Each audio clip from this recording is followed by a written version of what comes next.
যখন বাচ্চারা নতুন নতুন খাবার খেতে শেখে নিজে নিজে, তখন শুনেছি যেসব বাচ্চারা খেতে চায় না বা খাবারের প্রতি ইন্টারেস্টেড হয় না, তাদের একটু ইউনিক ওয়েতে ইউনিকভাবে কিছু সার্ভ করলে, নতুন নতুন পটে যদি খাওয়ানো যায়, তাহলে তারা খাবার প্রতিও একটা ইন্টারেস্ট নেয়। আর এভাবেও মানে বাচ্চাদেরকে ভেজিটেবলস বা ভালো কিছু খাওয়ানো যায়।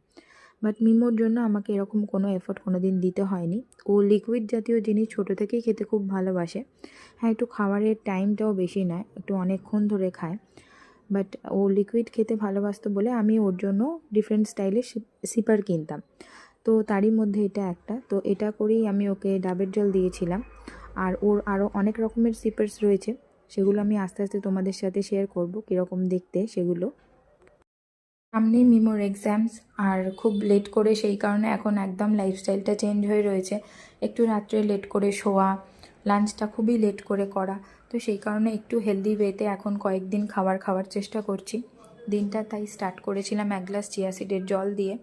আর কালকে রাত্রেই আমি ডিসাইড করে রেখেছিলাম যে আজকে সকালে একটু ডোসা বানাবো। সেই কারণে রাত্রিতে চাল, মুগ ডাল আর মসুর ডাল সেম সেম কোয়ান্টিটিতে আমি ওটাকে ওভারনাইট রেখে দিয়েছিলাম। আর সকালবেলা উঠে অল্প নুন মিক্স করে আমি তৈরি করে নিয়েছিলাম ব্যাটারটা, ডোসার ব্যাটারটা।